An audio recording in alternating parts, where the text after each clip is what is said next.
अस्सलाम वालेकुम नाज़रीन, प्रोग्राम अज की गल नाल मैं हाँ तुहाडा मेज़बान शाहिद सकलैन लक। सैयद मुजतबा खामनई नूं ईरान दा नवां सुप्रीम लीडर मुंतखब कर लिया गया है।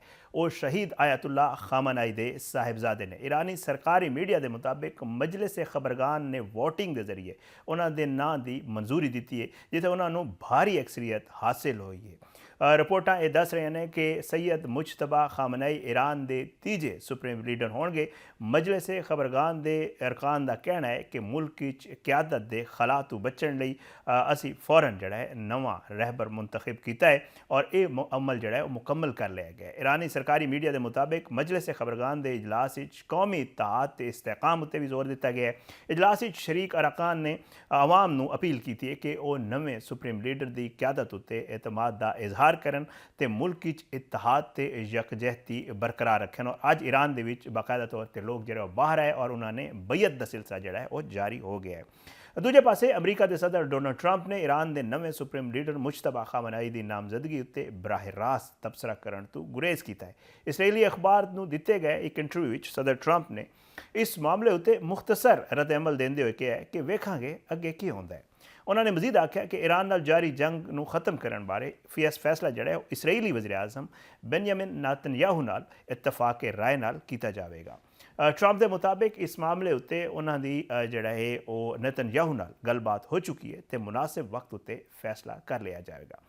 दूजे पासे अगर वेख्या जाए तो ट्रंप के जोड़े करीबी दोस्त ने अमरीकी सैनेटर लिंडजे ग्रैहम उन्होंने कहना है कि मुजतबा खामनई नूं सख्त पैगाम देंदे हुए असी ये कहने कि उन्हों का अंजाम भी वही होएगा जोड़ा उन्होंने वालिद का होया है। एक कशीदगी जी चल रही है, इन्हों तकरीबन 10 दिन हो चुके हैं और ईरानी पासदारान इनकलाब ने ऐलान किया है कि उन्होंने ऑपरेशन वादा सादिक 4 का 30वां जड़ा है मरला शुरू कर दिता है, जिस दौरान खिते मौजूद अमरीकी फौजी अड्डियां उत्ते इसराइली अहदाफ नूं जोड़ा है वह मिज़ाइल ते ड्रोन्स के जरिए निशाना बनाया गया है। पासदारान इनकलाब के शोबा ताल्लुकात आमा वालों जोड़ा बयान जारी किया गया वो दस्या गया कि यह कार्रवाई रमज़ानुल मुबारक के 19वें दिन के मौके पर की गई है तो इसनों इमाम अली के नाम नाल जोड़ा है कोड ना जोड़ा इन्हों का इमाम अली रखा गया, मनसूब किया गया। बयान यह भी आख्या गया कि यह हमले ईरान के नवे सुप्रीम लीडर की जोड़ा इंतखाब किया गया ਉਹਦੇ ਨਾਲ ही जारी किए गए हैं। गैर मुल्की खबरसां इदारियां के मुताबिक हमलों के दौरान तल अबीब हैफा ते जोड़े बाकी इलाके ने उन्होंने एयर रेड सायरन भी वजाए गए हैं तो दिफाई निज़ाम ते मिज़ाइल नूं फिज़ा च रोकने की कोशिश भी दिफाई निज़ाम ने की है। जराए भी दस रहे हैं कि एक मिज़ाइल के टुकड़े एक रिहायशी इमारत उत्ते भी डटे ने जिस नाल शदीद नुकसान होया ते कई लोग जख्मी हुए हैं। ईरानी हमलों के नतीजे इसराइल के दारुल हुकूमत तल अबीब कई इमारतों को नुकसान पहुँचा जदों कि शहर मुख्तलिफ जोड़ा हिस्से धमाकों की आवाज़ भी सुने गए हैं। तल अबीब ते मकबूजा बैतुल मुकद्दस ते आसमान उत्ते मिज़ाइल उड्डण के भी इतलात जोड़ा है वो सामने आ रहे हैं। रेस्क्यू टीमां ने दस्या जा रहा है कि मलबे के थलों जोड़ा है वो लोगों की तलाश भी शुरू कर दी है जदों कि शहरी हिफाजती पनाहगाहों में मुंतकिल हो गए हैं और तजियाकार ये दस रहे हैं कि ईरान तो इसराइल जी जारी कशीदगी है हालिया हमले जोड़ा है वो शिद्दत आ गई है तो खिते की सूरत हाल भी हूँ मौजूदा जारी गल है वो नाजुक होंदी जा रही है क्योंकि ईरान जोड़े खलीजी ममालिक अमरीकी अड्डे ने उन्होंने हमले कर रहे हैं तो खलीजी ममालिक की तरफ को भी रद्द-ए-अमल आ रहा है और सऊदी अरब ने ईरान वालों खलीजी मुल्कों जारहाना कार्रवाइयों की सख्त मजम्मत करते हुए कहा है कि जो कशीदगी जारी रही तो ईरान नूं उसकी सब तो वड्डी कीमत जो है वो चुकानी पवेगी और पहली दफ़ा इतना सख्त एक सऊदी रद्द-ए-अमल सामने आया। सऊदी वज़ारत खारजा ने अज एक जोड़ा बयान जारी किया है वो ईरान वालों सऊदी अरब के होर खलीजी मुल्कों उत्ते होंदे हमलों को मुस्तरद करते हुए आख्या गया कि हमले किसी भी सूरत काबिल कबूल नहीं और बयान आख्या गया है कि सऊदी अरब अपने जोड़ा है वो अवाम अपनी सरजमीन तो खुद मुख्तारी की हिफाजत लई जरूरी कदम जोड़ा है वो जरूर उठावेगा और सऊदी वज़ारत खारजा ने एयरपोर्टां ते तेल दियां जड़ियां तनसीबां उत्ते हमलों की मजम्मत की है और उन्होंने बैनुल अक़वामी कवानीन की खुली खिलाफ वर्जी करार दिता है। सऊदी अरब ने ईरान के इस दावे को भी मुस्तरद किया है कि सऊदी लड़ाका त्यारे तो ईंधन बनने वाले जोड़े त्यारे ने वो ईरान के खिलाफ हमलों इस्तेमाल हो रहे हैं। बयान दस्या गया कि ये त्यारे सिर्फ सऊदी अरब के खलीजी मुल्कों की फिजाई हदूद की निगरानी लई ने तो ईरानी मिज़ाइल ते ड्रोन्स नूं हिफाजत लई गश्त कर रहे हैं कि उस तो बचाया जा सके सऊदी अवाम नूं। और बयान यह भी आख्या गया कि ईरान के हमले जारी रहे तो इस दे नतीजे ईरान नूं सफारती इकतसादी ते स्ट्रैटेजिक सतह उत्ते सब तो वड्डा जोड़ा है वो नुकसान बर्दाश्त करना पवेगा। ਅਮਰੀਕੀ ਸਦਰ ਡੋਨਲਡ ਟਰੰਪ ਨੇ ਇਹ ਵਾਜ਼ਿਹ ਕੀਤਾ ਹੈ ਕਿ ਜੀ ਅਸੀਂ ਈਰਾਨ ਵਿੱਚ ਇਹ ਜਿਹਾ ਸਦਰ ਲਿਆਉਣਾ ਚਾਹੁੰਦੇ ਹਾਂ ਜੋ ਮੁਲਕ ਨੂੰ ਜੰਗ ਵਾਲੇ ਪਾਸੇ ਨਾ ਲੈ ਜਾਵੇ। ਮੀਡੀਆ ਨਾਲ ਗੱਲ ਕਰਦੇ ਉਹਨਾਂ ਇਹ ਕਿਹਾ ਕਿ ਜੰਗ ਤੋਂ ਬਾਅਦ ਈਰਾਨ ਦਾ ਨਕਸ਼ਾ ਜਿਹੜਾ ਹੈ ਉਹ ਤਬਦੀਲ ਹੋਏਗਾ ਔਰ ਪਹਿਲੇ ਜਿਹਾ ਨਹੀਂ ਰਹੇਗਾ। ਉਹਨਾਂ ਇਹ ਵੀ ਆਖਿਆ ਕਿ ਅਮਰੀਕਾ ਈਰਾਨ ਨਾਲ ਕਿਸੇ ਸਮਝੌਤੇ ਜਾਂ ਸੈਟਲਮੈਂਟ ਦੀ ਤਲਾਸ਼ ਵਿੱਚ ਨਹੀਂ। ਉਹਨਾਂ ਦਾਅਵਾ ਕੀਤਾ ਕਿ ਉਹ ਨਹੀਂ ਚਾਹੁੰਦੇ ਕਿ ਜਿਹੜਾ ਹੈ ਕੁਰਦ ਫੋਰਸਿਸ ਈਰਾਨ ਵਿੱਚ ਦਾਖਲ ਹੋਣ। ਅਮਰੀਕੀ ਸਦਰ ਨੇ ਇੱਕ ਸਵਾਲ ਦੇ ਜਵਾਬ ਵਿੱਚ ਇਹ ਵੀ ਕਿਹਾ ਕਿ ਰੂਸ ਵੱਲੋਂ ਈਰਾਨ ਦੀ ਮਦਦ ਦੇ ਕੋਈ ਸਬੂਤ ਸਾਨੂੰ ਨਹੀਂ ਮਿਲੇ। ਸਦਰ ਟਰੰਪ ਨੇ ਈਰਾਨ ਵਿੱਚ ਜਿਹੜਾ ਐਲੀਮੈਂਟਰੀ ਸਕੂਲ ਬੱਚਿਆਂ ਦੇ ਸਕੂਲ ਦੇ ਉੱਤੇ ਜਿਹੜਾ ਹਮਲਾ ਹੋਇਆ ਸੀ ਉਹਦੇ ਸਵਾਲ ਦਾ ਜਵਾਬ ਦਿੰਦੇ ਹੋਏ ਕਿਹਾ ਕਿ ਜੀ ਸਕੂਲ ਉੱਤੇ ਹਮਲਾ ਤਾਂ ਈਰਾਨ ਨੇ ਖੁਦ ਕੀਤਾ ਸੀ ਔਰ ਇਹਦਾ ਹਮਲੇ ਦਾ ਜ਼ਿੰਮੇਦਾਰ ਵੀ ਉਹਨਾਂ ਨੇ ਈਰਾਨ ਨੂੰ ਹੀ ਠਹਿਰਾ ਦਿੱਤਾ। ਔਰ ਈਰਾਨ ਦੇ ਦਾਰੁਲ ਹੁਕੂਮਤ ਤਹਿਰਾਨ ਤੇ ਇਸ ਦੇ ਗਿਰਦਨਵਾਜ ਤੁਹਾਨੂੰ ਪਤਾ ਹੈ ਕਿ ਜਿਹੜਾ ਹਮਲਾ ਕੀਤਾ ਗਿਆ ਸੀ ਇਸਰਾਈਲ ਤੇ ਅਮਰੀਕਾ ਦੀ ਤਰਫੋਂ ਉਹਦੇ ਵਿੱਚ ਜਿਹੜਾ ਹੈ ਫਿਜ਼ਾਈ ਹਮਲੇ ਤੋਂ ਬਾਅਦ ਸੂਰਤ ਹਾਲ ਇੰਤਹਾਈ ਤਸ਼ਵੀਸ਼ਨਾਕ ਹੋ ਗਈ ਹੈ ਔਰ ਹਫਤੇ ਦੇ ਰਾਤ ਹੋਣ ਵਾਲੀ ਜਿਹੜੀ ਸ਼ਦੀਦ ਬੰਬਾਰੀ ਹੈ ਉਹਦੇ ਨਤੀਜੇ ਤੇਲ ਦੀਆਂ ਤਨਸੀਬਾਂ ਉੱਤੇ ਉੱਠਣ ਵਾਲੇ ਜਿਹੜੇ ਧੂਏ ਨੇ ਉਹਦੇ ਗਹਿਰੇ ਕਾਲੇ ਬਾਦਲ ਜਿਹੜਾ ਪੂਰੇ ਸ਼ਹਿਰ ਵਿੱਚ ਉਹਨਾਂ ਨੂੰ ਆਪਣੀ ਸ਼ਹਿਰ ਨੂੰ ਆਪਣੀ ਲਪੇਟ ਵਿੱਚ ਲਿਆ ਉਹਨਾਂ, ਜਿਸ ਦੀ ਵਜ੍ਹਾ ਤੋਂ ਜਿਹੜਾ ਹੈ ਤਹਿਰਾਨ ਦੇ ਆਸਮਾਨ ਉੱਤੇ ਜਿਹੜਾ ਹੈ ਉਹ ਹੱਦ ਨਿਗਾਹ ਜਿਹੜਾ ਹੈ ਉਹ ਵੀ ਸਿਫਰ ਹੋ ਗਈ। ਲਾਈਟਸ ਜਿਹੜਾ ਹੈ ਉਹ ਆਨ ਕਰ ਦਿੱਤੇ ਗਏ ਗੱਡੀਆਂ ਦੇ ਔਰ ਕਿਹਾ ਜਾ ਰਿਹਾ ਕਿ ਜਿਹੜਾ ਬੈਨ ਅਲ-ਅਕਵਾਮੀ ਮੀਡੀਆ ਇਹ ਰਿਪੋਰਟ ਕਰ ਰਿਹਾ ਹੈ ਕਿ ਤਹਿਰਾਨ ਵਿੱਚ ਹੋਣ ਵਾਲੀ ਬਾਰਿਸ਼ ਦਾ ਪਾਣੀ ਕਾਲਾ ਤੇ ਚਿਕਨਾਈ ਵਾਲਾ ਹੋ ਗਿਆ, ਯਾਨੀ ਉਹਦੇ ਵਿੱਚ ਆਇਲ ਦੀ ਮਿਕਸ ਹੋ ਗਿਆ। ਈਰਾਨੀ ਹਿਲਾਲ ਅਹਿਮਰ ਨੇ ਸ਼ਹਿਰੀਆਂ ਨੂੰ ਖਬਰਦਾਰ ਕੀਤਾ ਹੈ ਕਿ ਫਜ਼ਾ ਵਿੱਚ ਮੌਜੂਦ ਹਾਈਡਰੋਕਾਰਬਨ, ਸਲਫਰ ਤੇ ਨਾਈਟ੍ਰੋਜਨ ਆਕਸਾਈਡ ਦੀ ਜਿਹੜਾ ਉਹ ਮੌਜੂਦਗੀ ਦੀ ਵਜ੍ਹਾ ਤੋਂ ਇਹ ਤੇਜ਼ਾਬੀ ਬਾਰਿਸ਼ ਇੰਤਹਾਈ ਖਤਰਨਾਕ ਹੈ ਤੇ ਬਾਰਿਸ਼ ਨਾਲ ਜਿਹੜਾ ਹੈ ਉਹ ਜਿਲਦ ਦੇ ਜਲਨ ਤੇ ਫੇਫੜਾਂ ਨੂੰ ਜਿਹੜਾ ਹੈ ਉਹ ਸ਼ਦੀਦ ਨੁਕਸਾਨ ਪਹੁੰਚ ਸਕਦਾ ਹੈ। ਔਰ ਹੁਕਾਮ ਨੇ ਸ਼ਹਿਰੀਆਂ ਨੂੰ ਸਾਂਸ ਦੀਆਂ ਬਿਮਾਰੀਆਂ ਤੇ ਤਿੱਬੀ ਪੇਚੀਦਗੀਆਂ ਤੋਂ ਬਚਣ ਲਈ ਘਰਾਂ ਦੇ ਅੰਦਰ ਰਹਿਣ ਦੀ ਜਿਹੜਾ ਹੈ ਉਹ ਹਿਦਾਇਤ ਕੀਤੀ ਹੈ। ਈਰਾਨੀ ਵਜ਼ਾਰਤ ਖਾਰਜਾ ਨੇ ਹੰਗਾਮੀ ਬਿਆਨ ਵਿੱਚ ਦੱਸਿਆ ਕਿ ਇਸਰਾਈਲ ਨੇ ਦਾਨਿਸਤਾ ਤੌਰ ਉੱਤੇ ਸਿਵਿਲੀਅਨ ਤੇ ਸੰਤੀ ਤਨਸੀਬਾਂ ਖਾਸ ਤੌਰ ਉੱਤੇ ਸ਼ਹਿਰਾਂ ਦੇ ਆਇਲ ਡਿਪੂ ਨੂੰ ਨਿਸ਼ਾਨਾ ਬਣਾਇਆ ਔਰ ਵਜ਼ਾਰਤ ਦਾ ਕਹਿਣਾ ਹੈ ਕਿ ਜ਼ਹਿਰੀਲੀ ਫਜ਼ਾ ਤੇ ਫਜ਼ਾਈ ਆਲੂਦਗੀ ਦੀ ਵਜ੍ਹਾ ਤੋਂ ਲੱਖਾਂ ਸ਼ਹਿਰਾਂ ਦੀਆਂ ਲੱਖਾਂ ਜਿਹੜੇ ਸ਼ਹਿਰੀ ਨੇ ਉਹਨਾਂ ਦੀ ਜ਼ਿੰਦਗੀ ਨੂੰ ਖਤਰਾ ਜਿਹੜਾ ਹੈ ਉਹ ਲਾਹਕ ਹੋ ਗਿਆ ਔਰ ਇਹ ਮਾਹੌਲਿਆਤੀ ਅਲਮੀਆ ਇਹਨੂੰ ਕਿਹਾ ਜਾ ਰਿਹਾ। ਈਰਾਨ ਅਮਰੀਕਾ ਕਸ਼ੀਦਗੀ ਤੇ ਖਿੱਤੇ ਦੀ ਬਦਲਦੀ ਜਿਹੜੀ ਸੂਰਤ ਹਾਲ ਹੈ ਉਹਦੇ 'ਤੇ ਗੱਲ ਕਰਨ ਵਾਸਤੇ ਮੇਰੇ ਨਾਲ ਮਾਹਿਰ ਬੈਨ ਅਲ-ਅਕਵਾਮੀ ਅਮੂਰ ਡਾਕਟਰ ਹਾਮਿਦ ਅਲ-ਮਸ਼ਰਕੀ ਸਾਹਿਬ ਮੌਜੂਦ ਨੇ। ਉਹਨਾਂ ਤੋਂ ਪੁੱਛਾਂਗੇ ਕਿ ਇਹ ਜਿਹੜਾ ਮਾਮਲਾ ਹੈ ਕਿਹੜੇ ਪਾਸੇ ਜਾਂਦਾ ਹੋਇਆ ਨਜ਼ਰ ਆ ਰਿਹਾ। ਬਹੁਤ ਬਹੁਤ ਸ਼ੁਕਰੀਆ ਡਾਕਟਰ ਸਾਹਿਬ, ਤੁਸੀਂ ਪ੍ਰੋਗਰਾਮ ਵਿੱਚ ਸ਼ਿਰਕਤ ਕੀਤੀ। ਤਾਂ ਸਭ ਤੋਂ ਪਹਿਲਾਂ ਤਾਂ ਬੜੀ ਰੀਸੈਂਟ ਡਿਵੈਲਪਮੈਂਟ ਹੈ ਕਿ ਜਿਹੜਾ ਹੈ ਉਹ ਨਏ ਖਮਨਾਈ ਸਾਹਿਬ ਦੀ ਜਗ੍ਹਾ ਦੇ ਉੱਤੇ ਉਹਨਾਂ ਦੇ ਬੇਟੇ ਨੂੰ ਜਿਹੜਾ ਹੈ ਉਹ ਮੁੰਤਖਬ ਕਰ ਲਿੱਤਾ ਗਿਆ ਹੈ। ਅਤੇ ਇਹ ਦੱਸੋ ਕਿ ਇਹ ਜਿਹੜੀ ਇੱਕ ਤਬਦੀਲੀ ਹੈ ਇਹਦਾ ਤੁਸੀਂ ਕਿ ਅੱਗੇ ਆਉਣ ਵਾਲੇ ਦਿਨਾਂ ਦੇ ਵਿੱਚ ਤੁਹਾਨੂੰ ਕੀ ਨਜ਼ਰ ਆ ਰਿਹਾ ਹੈ ਕਿ ਫਰਕ ਪਵੇਗਾ ਇਹ ਜਿਹੜੀ ਤਬਦੀਲੀ ਇਹਦੇ ਨਾਲ? ਦੇਖੋ ਜੀ, ਇਹ ਬੜੀ ਅਹਿਮ ਤਬਦੀਲੀ ਹੈ ਤੇ ਇਹਦੇ ਨਾਲ ਈਰਾਨ ਦੇ ਵੱਲੋਂ ਇੱਕ ਬੜਾ ਕਲੀਅਰ ਮੈਸੇਜ ਚਲਾ ਗਿਆ ਹੈ ਕਿ ਉਹ ਹਰ ਹਾਲਤ ਵਿੱਚ ਉਹ ਪਾਲਿਸੀਆਂ ਔਰ ਉਹ ਮਾਮਲਾਤ ਜਾਰੀ ਰਹਿਣ ਦੇ ਜੋ ਖਾਮਨਾਈ ਸਾਹਿਬ ਦੇ ਵਕਤ ਸਨ। ਔਰ ਸਭ ਤੋਂ ਵੱਡੀ ਗੱਲ ਹੈ ਕਿ ਜਿਹੜਾ ਅਮਰੀਕਾ ਜਿਹੜਾ ਗੱਲਾਂ ਕਰ ਰਿਹਾ ਸੀ ਕਿ ਉਹ ਕੋਈ ਆਪਣੀ ਮਰਜ਼ੀ ਦਾ ਬੰਦਾ ਲਿਆਉਣਾ ਚਾਹੁੰਦਾ ਹੈ ਜਾਂ ਉਹ ਚਾਹੁੰਦਾ ਹੈ ਜੀ ਕਿ ਕੋਈ ਹਕੂਮਤ ਬਦਲੀ ਜਾਏ ਜਾਂ ਕੋਈ ਨਿਜ਼ਾਮ ਨੂੰ ਮਜ਼ੀਦ ਕਮਜ਼ੋਰ ਕੀਤਾ ਜਾਏ ਈਰਾਨ ਦੇ ਵਿੱਚ, ਤੇ ਉਹਦੇ ਵਿੱਚ ਅਮਰੀਕਾ ਨੂੰ ਭਰਪੂਰ ਨਾਕਾਮੀ ਹੋਈ ਹੈ। ਔਰ ਮੁਸ਼ਤਬਾ ਖਾਮਨਾਈ ਦੇ ਆਉਣ ਦੇ ਨਾਲ ਹੀ ਤੁਸੀਂ ਦੇਖਿਆ ਹੋਏਗਾ ਕਿ ਉਹਨਾਂ ਨੇ ਭਰਪੂਰ ਅਟੈਕ ਕੀਤੇ ਨੇ ਕੱਲ ਦੀ ਰਾਤ ਦੇ ਵਿੱਚ ਸਾਰੇ ਇਸਰਾਈਲ ਦੇ ਵਿੱਚ ਔਰ ਉਹਨਾਂ ਨੂੰ ਫਿਰ ਇੱਕ ਵਾਰੀ ਚੌਖਾ ਨੁਕਸਾਨ ਪਹੁੰਚਾਇਆ ਹੈ। ਬੁਨਿਆਦੀ ਗੱਲ ਇਹੋ ਹੀ ਰਹਿ ਜਾਂਦੀ ਹੈ ਕਿ ਈਰਾਨ ਜਿਹੜਾ ਹੈ ਉਹ ਹਰ ਹਾਲਤ ਵਿੱਚ ਉਹਨਾਂ ਜਿਹੜੀ ਕੌਮ ਹੈ ਉਹ ਮਜ਼ੀਦ ਇਕੱਠੀ ਹੋ ਗਈ। ਉਹਨਾਂ ਵਿੱਚ ਜਿਹੜੇ ਇਖਤਲਾਫਾਤ ਸਨ, ਜਿਹੜੇ ਮਾਮਲਾਤ ਥੋੜੇ ਖਰਾਬ ਹੋਏ ਸਨ, ਜਿਹਦੇ ਵਿੱਚ ਇਸਰਾਈਲੀ ਫੈਕਟਰ ਔਰ ਦੂਸਰੇ ਫੈਕਟਰਸ ਨੇ ਮਿਲ ਕੇ ਜਿਹੜੀ ਉੱਥੇ ਬੜੀ ਬਦਅਮਨੀ ਫੈਲਾਈ ਸੀ, ਮੈਂ ਸਮਝਦਾ ਵਾਂ ਕਿ ਮਾਮਲਾ ਜਿਹੜਾ ਹੈ ਉਹਨਾਂ ਦੇ ਹੱਥੋਂ ਨਿਕਲ ਗਿਆ ਹੈ। ਈਰਾਨ ਜਿਹੜਾ ਹੈ ਉਹ ਭਰਪੂਰ ਮੈਂ ਸਮਝਦਾ ਕਿ ਕਾਰਵਾਈ ਵੀ ਕਰੇਗਾ, ਭਰਪੂਰ ਮੁਜ਼ਾਹਮਤ ਕਰੇਗਾ ਔਰ ਈਰਾਨ ਦੀ ਜਿਹੜੀ ਭਰਪੂਰ ਮੁਜ਼ਾਹਮਤ ਹੈ ਉਹ ਮਜ਼ੀਦ ਵੱਧਦੀ ਨਜ਼ਰ ਆ ਰਹੀ ਹੈ। ਔਰ ਅੱਲਾ ਨਾ ਕਰੇ ਖਿੱਤੇ ਦੇ ਵਿੱਚ ਜਿਹੜੀ ਸੂਰਤ ਹਾਲ ਹੈ ਉਹ ਦਿਨ ਬ ਦਿਨ ਵਿਗੜ ਰਹੀ ਹੈ। ਤੁਸੀਂ ਦੇਖੋ ਅਬਨਾਏ ਹਰਮਜ਼ ਵਿੱਚ ਉਹਨਾਂ ਨੇ ਤੇਲ ਦੀ ਸਪਲਾਈ ਬੰਦ ਕੀਤੀ ਹੈ ਖਾਸ ਤਰੀ ਮੁਲਕਾਂ ਵਾਸਤੇ।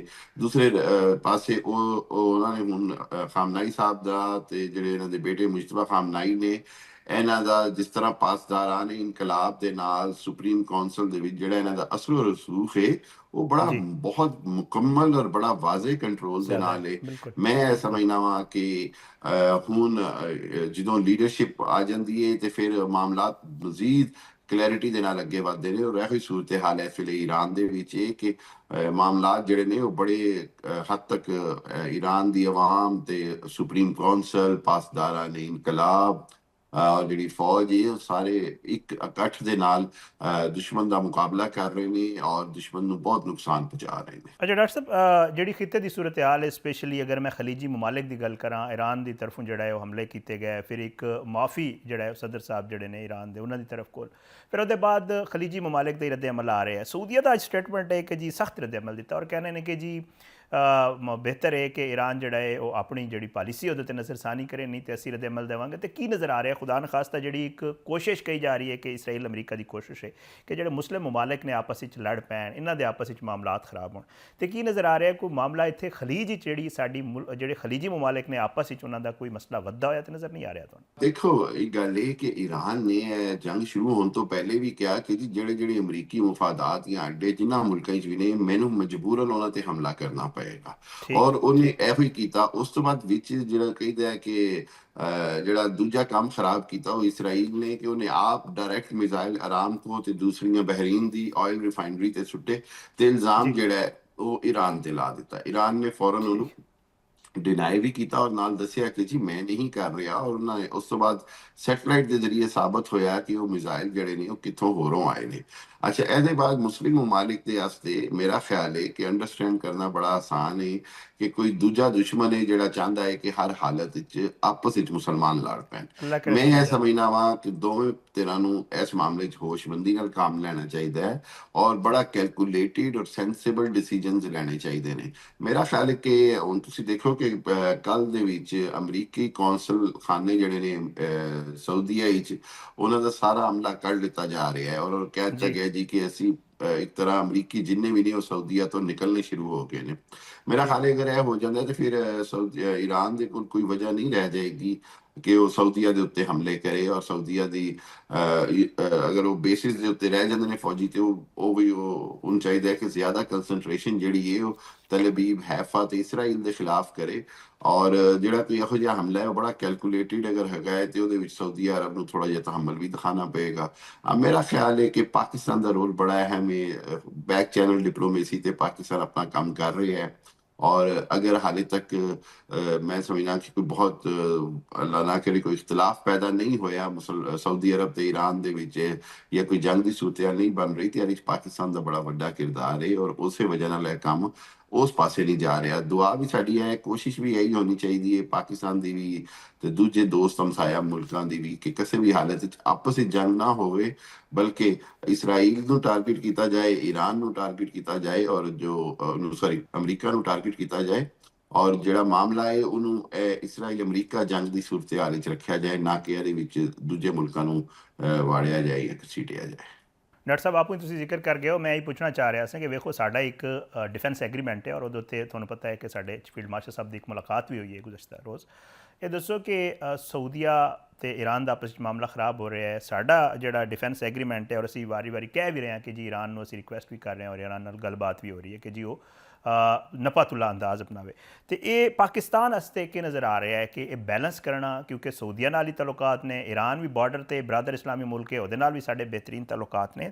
ਤੇ ਪਾਕਿਸਤਾਨ ਦੀ ਇੱਕ ਤੇ ਦੱਸ ਦਿਓ ਜਿਹੜੀ ਕੋਸ਼ਿਸ਼ ਤੁਸੀਂ ਦੱਸ ਰਹੇ ਹੋ ਕਿ ਪਾਕਿਸਤਾਨ ਕੋਸ਼ਿਸ਼ ਕਰ ਰਿਹਾ, ਦੂਜਾ ਪਾਕਿਸਤਾਨ ਵਾਸਤੇ ਕਿੰਨਾ ਇੱਕ ਮੁਸ਼ਕਿਲ ਹੋਏਗਾ ਇਹ ਬੈਲੈਂਸ ਕਰਨਾ ਕਿ ਖੁਦਾ ਨਾ ਖਾਸਤਾ ਅਗਰ ਐਸਕਲੇਟ ਹੁੰਦਾ ਮਾਮਲਾ? ਦੇਖੋ, ਵਾਕਈ ਬੜਾ ਮੁਸ਼ਕਿਲ ਸੂਰਤ-ਹਾਲ ਹੈ ਪਾਕਿਸਤਾਨ ਵਾਸਤੇ। ਇੱਕ ਗੱਲ ਬੜੀ ਅਹਿਮ ਹੈ ਕਿ ਬਿਲਕੁਲ ਪਾਕਿਸਤਾਨ ਦਾ ਸਟ੍ਰੈਟੇਜਿਕ ਮੁਆਹਿਦਾ ਹੈਗਾ ਸਾਊਦੀ ਅਰਬ ਦੇ ਨਾਲ, ਔਰ ਪਾਕਿਸਤਾਨ ਦਾ ਮੁਆਹਿਦਾ ਵਿੱਚ ਹੈਗਾ ਕਿ ਪਾਕਿਸਤਾਨ ਸਾਊਦੀਆ ਨੂੰ ਬਚਾਏਗਾ ਹਮਸਾਇਆ ਮੁਲਕ ਆਪਣਾ ਕਿਸੇ ਵੀ ਹਮਲੇ ਤੋਂ।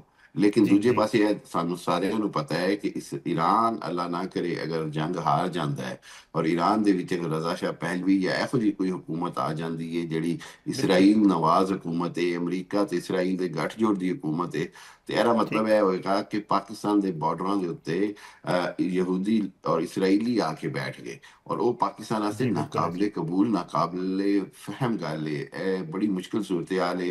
ਤੁਹਾਡੇ ਸਾਹਮਣੇ ਗਜ਼ਵੁਲ ਹੱਕ ਅਸੀਂ ਸ਼ੁਰੂ ਕੀਤਾ ਹੈ ਅਫਗਾਨਿਸਤਾਨ ਵਿੱਚ ਫਿਤਨਾ ਖਵਾਰਿਜ ਔਰ ਫਿਤਨਾ ਹਿੰਦੁਸਤਾਨ ਦੇ ਖਿਲਾਫ। ਮਸ਼ਰਕੀ ਬਾਰਡਰ ਜਿਹੜਾ ਬਿਲਕੁਲ ਸਾਡਾ ਉਹ ਇੰਡੀਆ ਨੇ ਇੰਗੇਜ ਜੀ ਰੱਖਿਆ ਹੈ, ਅਜ਼ਲੀ ਦੁਸ਼ਮਣ ਹੈ ਸਾਡਾ।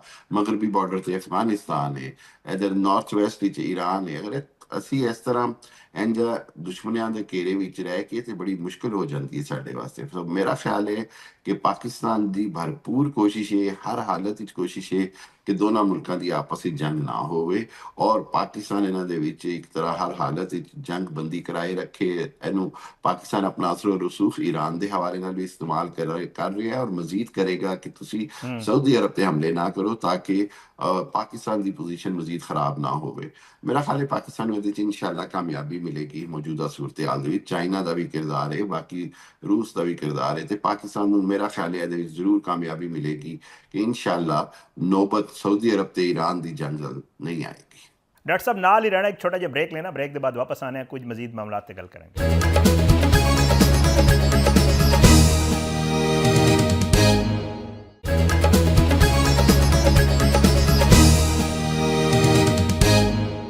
ਵੈਲਕਮ ਬੈਕ ਨਾਜ਼ਰੀਨ, ਸਾਡੇ ਨਾਲ ਮੌਜੂਦ ਨੇ ਡਾਕਟਰ ਹਾਮਿਦ ਅਲ ਮਸ਼ਰਕੀ ਸਾਹਿਬ, ਮਾਹਿਰ ਬੈਨ ਅਲ-ਅਕਵਾਮੀ ਅਮੂਰ। ਗੱਲ ਕਰ ਰਹੇ ਹਾਂ ਈਰਾਨ ਅਮਰੀਕਾ ਜੰਗ ਦੇ ਉੱਤੇ ਔਰ ਖਿੱਤੇ ਦੀ ਜਿਹੜੀ ਬਦਲਦੀ ਸੂਰਤ ਹਾਲ ਹੈ ਉਹਦੇ ਉੱਤੇ। ਅਜੀ ਡਾਕਟਰ ਸਾਹਿਬ, ਮਾਮਲਾ ਗਲਫ ਸਟੇਟਸ ਦਾ ਵੀ ਹੈ, ਉੱਥੇ ਜ਼ਾਹਿਰੀ ਗੱਲ ਹੈ ਜਿਹੜੀ ਸਟ੍ਰੇਟ ਆਫ ਹਾਰਮਜ਼ ਹੈ ਉਹ ਬੰਦ ਹੋਈ ਔਰ ਉਹਨਾਂ ਦੇ ਮਾਮਲਾਤ ਔਰ ਫਿਰ ਉਹਦੇ ਉੱਤੇ ਹਮਲੇ ਵੀ।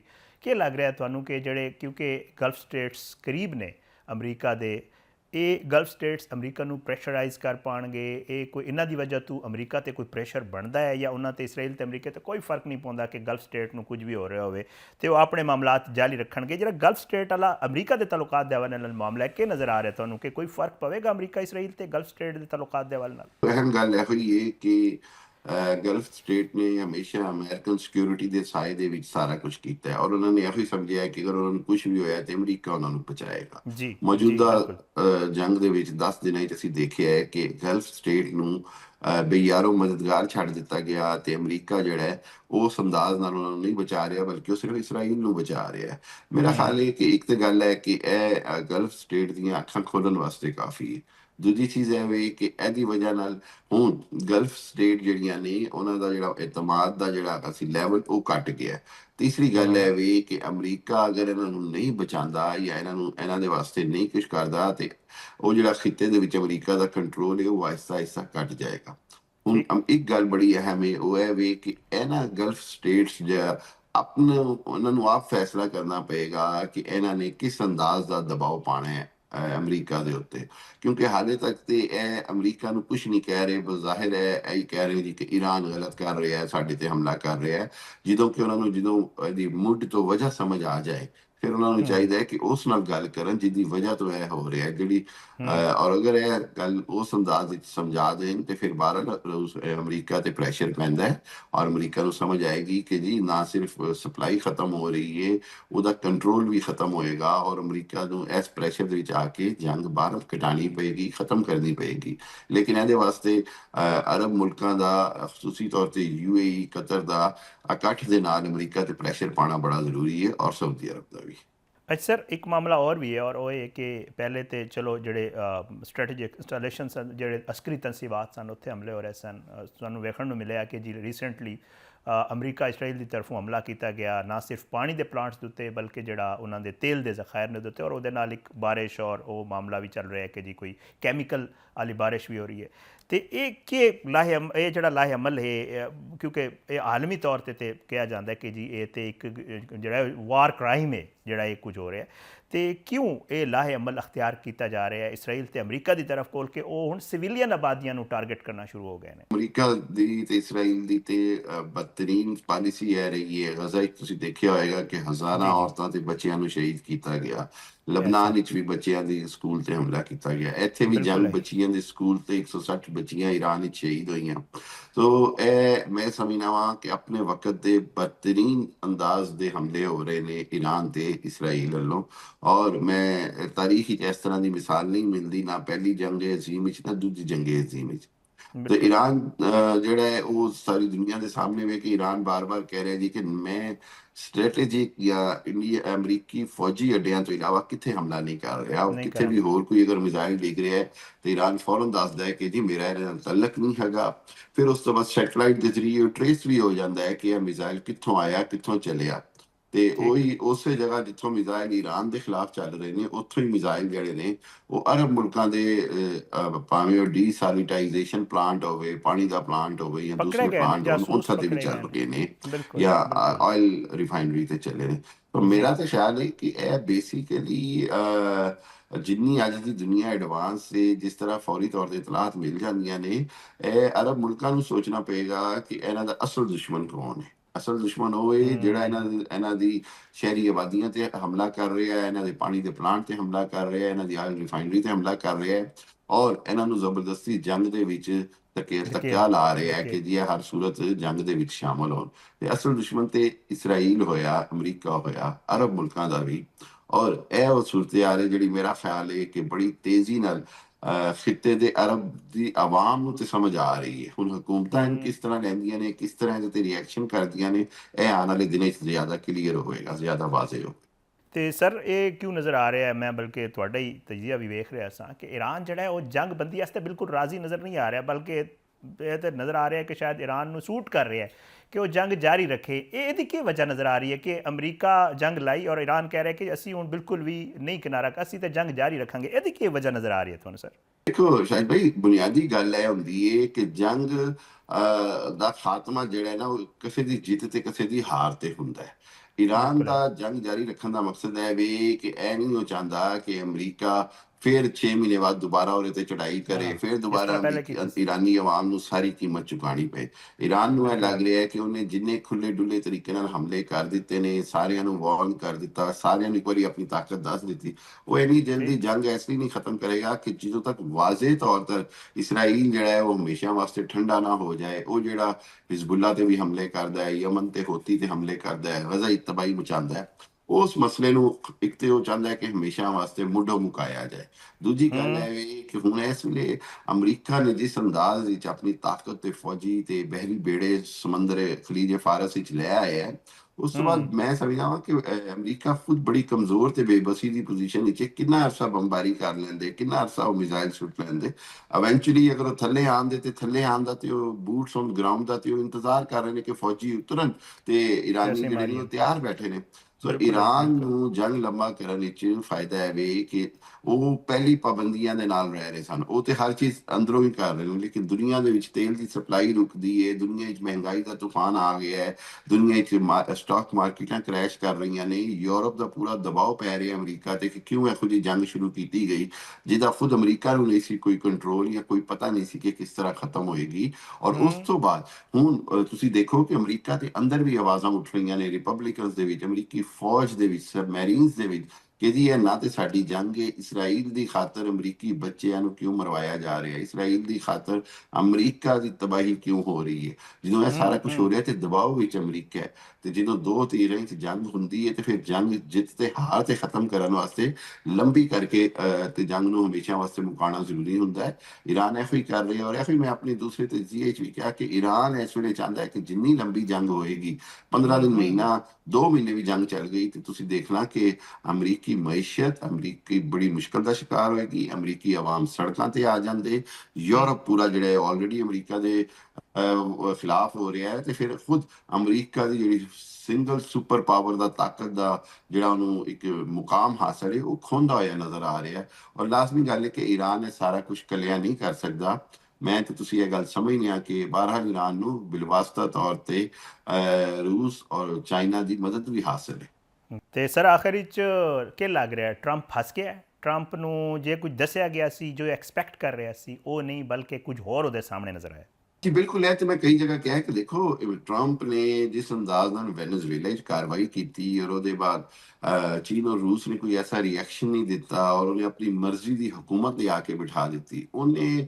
ਔਰ ਉਸ ਤੋਂ ਬਾਅਦ ਜਿਹੜੀ CIA ਦੇ ਨਾਲ ਮੁਸਾਦ ਦੀ ਜਿਹੜੀ ਰਿਪੋਰਟ ਸਨ, ਉਹਨਾਂ ਨੇ ਟਰੰਪ ਨੂੰ ਬੜਾ ਅੰਧੇਰੇ 'ਚ ਰੱਖਿਆ ਹੈ। ਔਰ ਮੈਂ ਕਹਿੰਦਾ ਵਾਂ ਕਿ ਅੰਧੀ ਜੰਗ ਦੇ ਵਿੱਚ ਧਕੇਲ ਦਿੱਤਾ ਕਿ ਉਹਨੂੰ ਲੱਗਿਆ ਕਿ ਉਹ 5, 7, 10 ਦਿਨਾਂ 'ਚ ਸਾਰੀ ਰਜੀਮ ਬਦਲ ਦੇਗਾ, ਹਕੂਮਤ ਟੋਪਲ ਕਰ ਦੇਗਾ, ਐਟਮੀ ਪਲਾਂਟਸ ਤੇ ਕਬਜ਼ੇ ਕਰ ਲੇਗਾ, 3-4 ਔਰ ਦਿਨਾਂ ਵੀ ਦੀ ਇਹ ਗੱਲ ਹੈ, ਕੋਈ ਬਿਲਕੁਲ। 10, 20, 25 ਹਜ਼ਾਰ ਈਰਾਨੀਆਂ ਨੂੰ ਮਾਰ ਕੇ ਤੇ ਹਮੇਸ਼ਾ ਵਾਸਤੇ ਈਰਾਨ ਤੇ ਕਬਜ਼ਾ ਕਰ ਲੈਂਦਾ। ਜੀ।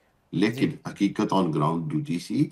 ਜੂਨ ਦੇ ਹਮਲਿਆਂ ਤੋਂ ਬਾਅਦ, ਇਸਰਾਈਲ ਦੇ ਹਮਲਿਆਂ ਤੋਂ ਬਾਅਦ 8 ਮਹੀਨੇ 'ਚ ਈਰਾਨ ਨੇ ਭਰਪੂਰ ਤਿਆਰੀ ਕੀਤੀ, ਭਰਪੂਰ ਸਟ੍ਰੈਟੇਜੀ ਕੀਤੀ, ਔਰ ਭਰਪੂਰ ਸਟ੍ਰੈਟੇਜੀ ਦੇ ਨਾਲ ਜੋ ਉਹਨਾਂ ਦਾ ਹਾਲ ਕੀਤਾ ਹੈ ਉਹ ਮਤਲਬ ਟਰੰਪ ਬੜੀ ਬੁਰੀ ਤਰ੍ਹਾਂ ਫਸਦਾ ਨਜ਼ਰ ਆ ਰਿਹਾ ਹੈ। ਔਰ ਅੱਲਾ ਨਾ ਕਰੇ ਕਿ ਜਿਹਨੂੰ ਕਹਿੰਦੇ ਨਾ ਬੇਬਸੀ ਦੇ ਵਿੱਚ ਕੋਈ ਬਹੁਤ ਖਤਰਨਾਕ ਹਮਲੇ ਨਾ ਸ਼ੁਰੂ ਕਰ ਦੇ। ਬਿਲकुल। ਮੇਰੀ ਮੁਰਾਦ ਕੈਮੀਕਲ ਜਾਂ ਨਿਊਕਲੀਅਰ ਹਮਲਿਆਂ केमिकल, ਤੋਂ ਹੈ। बिल्कुल बिल्कुल। ਅਦਰਵਾਈਜ਼ ਅਮਰੀਕਾ ਵਾਸਤੇ ਇਹ ਜੰਗ ਜਿੱਤਣਾ ਜਿਹੜਾ ਹੈ ਬਹੁਤ ਮੁਸ਼ਕਿਲ ਨਜ਼ਰ ਆ ਰਿਹਾ ਹੈ, ਕਿਉਂਕਿ ਅਮਰੀਕਾ ਦੀ ਜਿਹੜੇ ਫੌਜੀ ਨੇ ਉਹ ਹਜ਼ਾਰਾਂ ਮੀਲ ਦੂਰ ਤੋਂ ਆ ਕੇ ਹਮਲਾ ਕਰਨ ਵਾਸਤੇ ਬੈਠੇ ਨੇ। ਉਹ ਅੰਗਰੇਜ਼ੀ 'ਚ ਲਫ਼ਜ਼ ਹੁੰਦਾ ਸਿਟਿੰਗ ਡਕਸ ਬਣ ਗਈਆਂ ਨੇ, ਯਾਨੀ ਕਿ ਉਹ ਆਸਾਨ ਸ਼ਿਕਾਰ ਬਣ ਗਏ ਨੇ ਈਰਾਨ ਵਾਸਤੇ। ਔਰ ਮੈਂ ਨਹੀਂ ਸਮਝਦਾ ਕਿ ਅਮਰੀਕਾ ਨੇ ਇਸ ਚੀਜ਼ ਨੂੰ, ਔਰ ਖਸੂਸੀ ਤੌਰ ਤੇ ਟਰੰਪ ਨੇ ਕੈਲਕੂਲੇਟ ਕੀਤਾ ਸੀ। ਹੁਣ ਟਰੰਪ ਦੇ ਵਾਸਤੇ ਇਹ ਮਿਸਕੈਲਕੂਲੇਸ਼ਨ ਜ਼ਿੰਦਗੀ ਔਰ ਹੋਈ। ਮੌਤ ਦਾ ਮਾਮਲਾ ਹੈ, ਲੇਕਿਨ ਜਿੰਨੀ ਸਮਝਦਾਰੀ ਕਰ ਲੈਂਦੇ ਨੇ ਅਮਰੀਕਨ ਉਹ ਇਹੋ ਹੀ ਹੈ ਕਿ ਜੀ ਮਾਮਲੇ ਨੂੰ ਹਮੇਸ਼ਾ ਵਾਸਤੇ ਈਰਾਨ ਦੀ ਤਾਕਤ ਨੂੰ ਮੰਨਣ, ਈਰਾਨ ਨੂੰ ਖਿੱਤੇ ਦੇ ਵਿੱਚ ਅਹਿਮ ਮੁਕਾਮ ਜਿਹੜਾ ਉਹਦਾ ਜਿਹੜਾ ਜਾਇਜ਼ ਹੈ। ਮੈਂ ਨਹੀਂ ਕਹਿੰਦਾ ਕਿ ਜਾਇਜ਼ ਉਹਨੂੰ ਕੋਈ ਮੁਕਾਮ, ਬਿਲਕੁਲ ਹੈਜਮੋਨਿਕ ਰੋਲ ਦੇਣ, ਲੇਕਿਨ ਬਿਲਕੁਲ ਇਸਰਾਈਲ ਨੂੰ ਮੰਨਣਾ ਪਏਗਾ ਕਿ ਉਹਨੂੰ ਹੁਣ ਫਲਸਤੀਨ ਦਾ ਮਸਲਾ ਵੀ ਹੱਲ ਕਰਨਾ ਪਏਗਾ, ਉਹਨੂੰ ਇਸ ਆਪਣਾ ਜਿਹੜਾ ਉਹ ਤਾਕਤ ਦਾ ਜਿਹੜਾ ਉਹਨੇ ਬਣਾਇਆ ਹੈ ਅਮਰੀਕਾ ਦੇ ਸਿਰ ਦੇ ਉੱਤੇ, ਉਹਦੇ ਤੋਂ ਹਟਣਾ ਪਏਗਾ। ਔਰ ਟਰੰਪ ਜਿਹੜਾ ਉਹ ਬਾਹਰ ਪੂਰੀ ਤਰ੍ਹਾਂ ਫਸਦਾ ਨਜ਼ਰ ਆ ਰਿਹਾ, ਔਰ ਅੱਲਾ ਨਾ ਕਰੇ ਬਹੁਤ ਫਸਦਾ ਹੈ ਤੇ ਉਸ ਵਕਤ ਸੂਰਤ-ਏ-ਹਾਲ ਜੇ ਹੋਰ ਖਤਰਨਾਕ ਹੁੰਦੀ ਹੈ ਤੇ ਦੁਨੀਆ ਵਾਸਤੇ ਬੜੇ ਖਤਰੇ ਹੈਗੇ ਨੇ। ਬਹੁਤ ਬਹੁਤ ਸ਼ੁਕਰੀਆ ਡਾਕਟਰ ਹਾਮਿਦ ਅਲ ਮਸ਼ਰਕੀ ਸਾਹਿਬ, ਤੁਸੀਂ ਪ੍ਰੋਗਰਾਮ ਵਿੱਚ ਸ਼ਿਰਕਤ ਕੀਤੀ। ਨਾਜ਼ਰੀਨ ਇੱਕ ਛੋਟਾ ਜਿਹਾ ਬ੍ਰੇਕ ਲੈਣੇ ਆ, ਬ੍ਰੇਕ ਦੇ ਬਾਅਦ ਵਾਪਸ ਆਣਾ ਤੇ ਕੁਝ ਮਜ਼ੀਦ ਮਾਮਲਾਤ ਤੇ ਗੱਲ ਕਰਾਂਗੇ।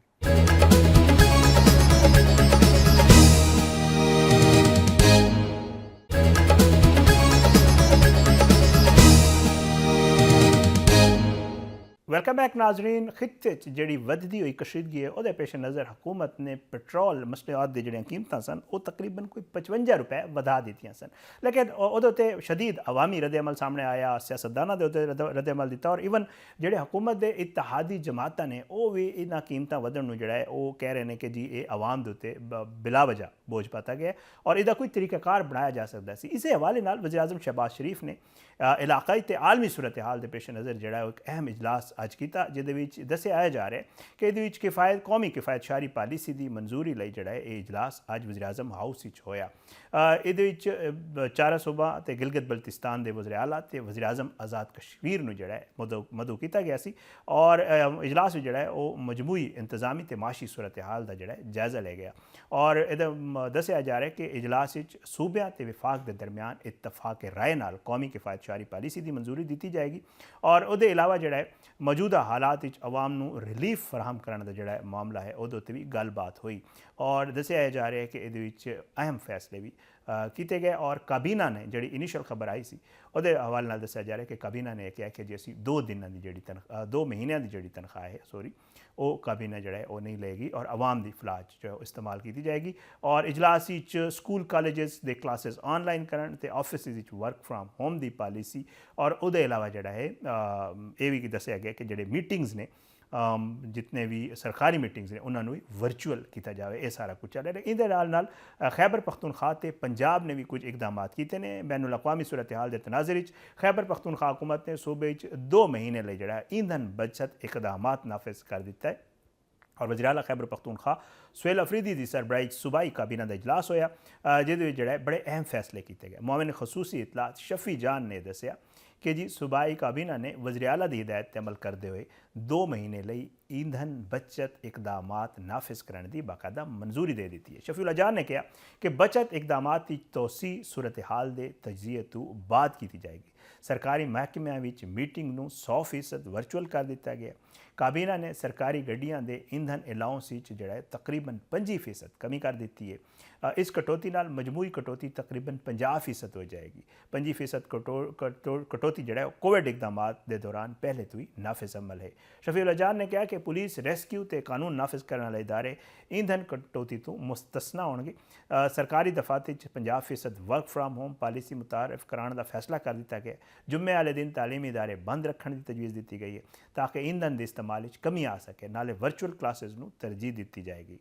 मुआविन खसूसी इतलात के मुताबिक काबीना ने जिहड़ा है VIP प्रोटोकोल दे गड्डियां ते हैलीकॉप्टर के गैर जरूरी इस्तेमाल के उत्ते जिहड़ा है वो भी कमी का फैसला किया है। सरकारी अखराजात किफ़ायतशारी गैर जरूरी तकरीबात ते सरकारी डिनर्स ते पाबंदी आयद कर दी गई। शफीउल्लाह जान ने दस्सिया कि पेट्रोल पंप्स की रोज़ाना मॉनिटरिंग होगी तो ज़ख़ीरा अंदोज़ी के खिलाफ जो सख्त कार्रवाई की जाएगी। किसानों को गंदम कटाई लई डीजल की फराहमी यकीनी बनाई जाएगी। सूबाई हुकूमत आवाम ते बोझ पाए बगैर जो ईंधन बचत ते मईशत की तहफ़ुज़ की पॉलिसी उत्ते अमल पैरा जो है वो रहेगी। वज़ीर आला खैबर पख्तूनख्वा सुहेल अफरीदी ने काबीना खिताब जो इजलास खिताब किया इजलास और उन्होंने कहा कि जी तवानाई बहरान ते पेट्रोल दीयां कीमतां इजाफे तो आवाम नूं बचाना हुकूमत की जिम्मेदारी होंदी है तो मुश्किल हालात सब तो पहला हुक्मराना ते रियासती इदारियां नूं जिहड़ा है वो अपनी मराद घटाणियां चाहिए ने। सुहेल अफरीदी ने कहा कि प्रोटोकोल ते सरकारी जिहड़े अखराजात ने उन्हां च कमी कहना कि जो है आवाम नूं रिलीफ दिता जा सकता है। पाकिस्तान हमेशा कुर्बानी के वक्त आवाम नूं निशाना बनाया जाता है और ये रवैया सानूं बदलना पवेगा। खैबर पख्तूनख्वा हुकूमत हर वो फैसले की मुखालफत करेगी जो अवाम ते बोझ पाएगा। खैबर पख्तूनख्वा के वज़ीर आला सुहेल अफरीदी ने सूबे के जोड़े सारे मोटरसाइकिल सवार ने उन्होंने भी सबसिडी देने का फैसला किया है।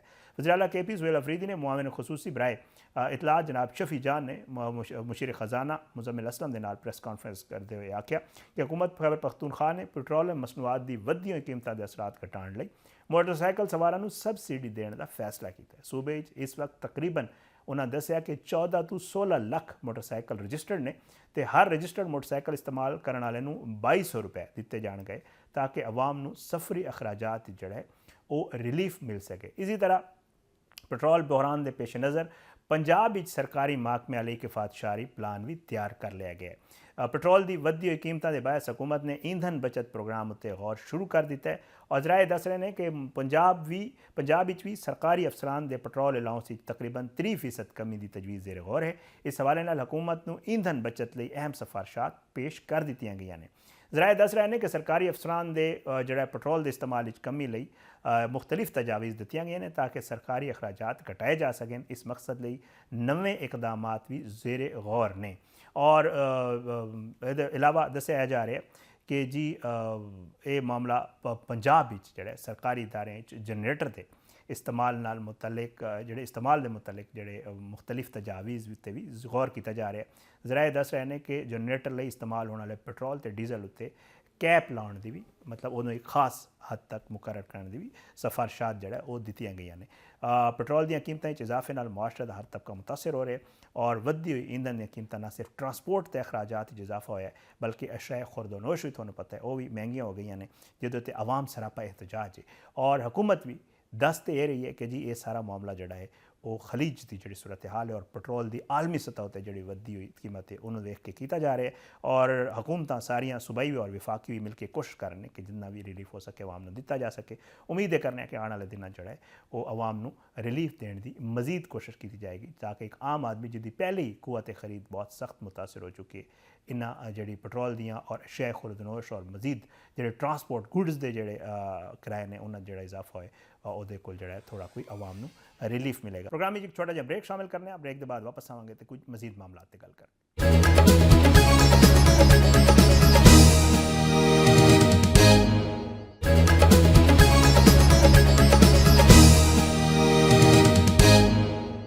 वेलकम बैक नाजरीन ते प्रोग्राम की इसी सच गल करांगे पाक अफगान जी कशीदगी चल रही है वो उत्ते अफगान तालिबान ते फितनतुल खवारिज के खिलाफ पाक फौज दी मुअस्सर ते जवाबी कार्रवाइयां जड़ा वो जारी ने और पाक फौज ने बर वक्त कार्रवाई करते हुए शवाल जनूबी वजीस्तान नाल मुल्हिक अफगान तालिबान की पोस्ट को निशाना बनाया और सिक्योरिटीज़ राय दस रहे हैं कि पाक फौज की कार्रवाई के नतीजे अफगान तालिबान ते फितनतुल खवारिज के जोड़े लोग ने वो उतों नस गए हैं और सिक्योरिटीज़ राय कह रहे हैं कि जी अफगान तालिबान की पोस्ट जी उत्थे मौजूद सी उन्होंने सिक्योरिटी जोड़े साढ़े एहलकार ने उन्होंने धमाका खेज़ मवाद नाल जोड़ा है वो उड़ा दिता है और जोड़ा है पाक फौज अफगान तालिबान के ठिकाणियां ते फौजी तनसीबां नूं जोड़ा है मुसलसल तुहानूं पता है इस ऑपरेशन गज़बिल इलाके निशाना बना रही है। अफवाज पाकिस्तान ने कामयाब कार्रवाई करते हुए पख्तिका शाहीन बेस के एमुनेशन डिपो ने मुकम्मल तौर पर तबाह कर दिता है और सिक्योरिटीज़ राय दस रहे हैं कि पाक अफगान बार्डर उत्ते अफगान तालिबान ते फितनतुल खवारिज के ठिकाणियां ते फौजी तनसीबां नूं जोड़ा है वो बड़ी कामयाबी नाल इस ऑपरेशन निशाना बनाया जा रहा है। एक पासे तो एक कार्रवाई जारी है लेकिन दूजे पासे अफगानिस्तान के अंदर जोड़े लोग मौजूद ने वो दहशतगर्दां के खिलाफ अफगान रहनुमावां की जी उन्होंने बड़ी शदीद तनकीद कर रहे हैं। अफगान तालिबान की दहशतगर्दां की पुष्ट पुनाही तो जोड़ा है वॉर इकानमी के खिलाफ अफगान रहनुमा जोड़े ने वो खुल के सामने आ गए हैं। अफगान सियासतदान अहमद मसूद ने अफगान तालिबान की जेर सरप्रस्ती दहशतगर्दां के अड्डियां बेनकाब किया है। अहमद मसूद ने शदीद तनकीद करते हुए आखा है कि अफगानिस्तान अज जो हालात ने वो बराह रास्त अफगान तालिबान रजीम के बुरे अमाल का नतीजा ने। अज अफगानिस्तान अपने लोगों लिए जहन्नम ते दहशतगर्द गिरोह लिए जन्नत बन चुके हैं। जिस तरह अलकायदा ते उसामा बिन लादेन नूं पनाह दी गई सी वो अज वही जड़ा है वो दोबारा हो रहा है। अफगानिस्तान सिर्फ TTP फितनतुल खवारिज ही नहीं बल्कि 20 तो वध ज़्यादा दहशतगर्द जड़ा है वो सरगर्म ने और उन्होंने यह कहना सी कि अफगानिस्तान ते मुसलत अफगान तालिबान रजीम के खिलाफ साड़ी शदीद नफरत जी है वो कदे भी कम नहीं हो सकती। ये उन्होंने कहना सी। ये माहिरीन ने दस रहे हैं कि अफगानिस्तान नूं दहशतगर्दां दे लॉन्चिंग पैड के तौर पर इस्तेमाल करने के खिलाफ अफगान अवाम जड़ा है ਉਹ ਵੀ ਤਾਲਿਬਾਨ ਰਜੀਮ ਦੇ ਖਿਲਾਫ ਸਖਤ ਨਫ਼ਰਤ ਜਿਹੜਾ ਹੈ ਉਹ ਪੈਦਾ ਹੋ ਗਈ ਹੈ। ਅਫਗਾਨ ਤਾਲਿਬਾਨ ਦੀ ਆਮਰੀਅਤ ਦਹਿਸ਼ਤਗਰਦੀ ਜਿਹੜੀ ਹੈ ਉਹ ਉਸ ਤੋਂ ਤੰਗ ਆ ਚੁੱਕੇ ਨੇ ਔਰ ਹੁਣ ਵਾਜ਼ਿਹ ਹੈ ਕਿ ਅਫਗਾਨ ਦਹਿਸ਼ਤਗਰਦ ਜਿਹੜਾ ਹੈ ਉਹ ਅਨਾਸਰ ਲਈ ਜਿਹੜਾ ਅਫਗਾਨਿਸਤਾਨ ਹੈ ਉਹ ਦਹਿਸ਼ਤਗਰਦ ਅਨਾਸਰ ਲਈ ਜੰਨਤ ਬਣ ਗਿਆ। ਇਹ ਨਾ ਸਿਰਫ ਪਾਕਿਸਤਾਨ ਦਾ ਮੌਕਫ ਹੈ ਬਲਕਿ ਅਫਗਾਨਿਸਤਾਨ ਵਿੱਚ ਰਹਿਣ ਵਾਲੇ ਜਿਹੜੇ ਲੋਕ ਨੇ ਉਹ ਵੀ ਇਹ ਕਹਿ ਰਹੇ ਨੇ। ਅੱਜ ਦੇ ਪ੍ਰੋਗਰਾਮ ਤੋਂ ਇਤਨਾ ਇਜਾਜ਼ਤ ਦਿਓ, इंशाअल्लाह अगले प्रोग्राम में ज़रूर मुलाकात होएगी। पाकिस्तान जिंदाबाद। अल्लाह हाफिज़।